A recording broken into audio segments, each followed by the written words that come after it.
Now, one more thing is data backup and security. Now, you are aware that the threat is there. You may be losing data, and if your data is important, because actually in computer science or who are dealing with computer, the main thing is data only.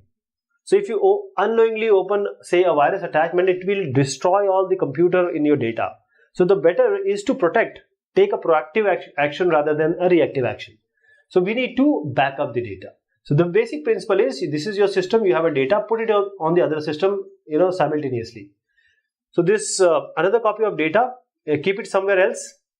And this guarantees that once the data on your computer gets corrected, you already have a copy so that you can get it back.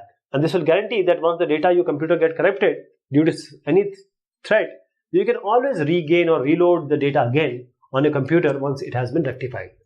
Right? You can back it up in external hard drives, tape drives, and almost all these smart devices that you use today, they have automatic backup.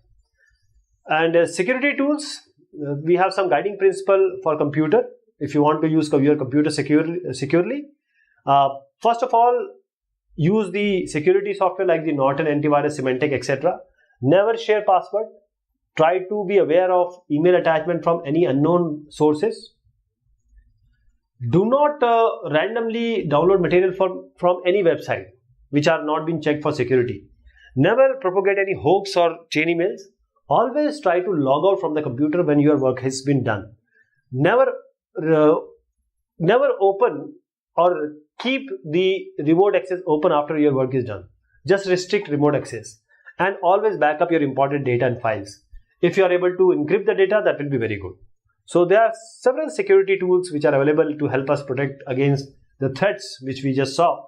So tools that are available for anti-spam, antivirus, these are firewalls, encryption tools, password managers, and cleanup tools. First recorded crime in 1820, Joseph Marie Jacquard. He was a textile manufacturer in France and he produced the loom. So this device allowed the repetition of series of steps in the weaving of special fabrics.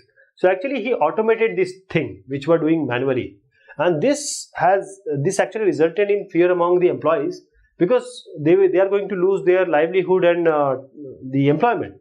So they committed act of sabotage and discouraged the Jacquard from further use of this new technology, and this is the first recorded cyber crime.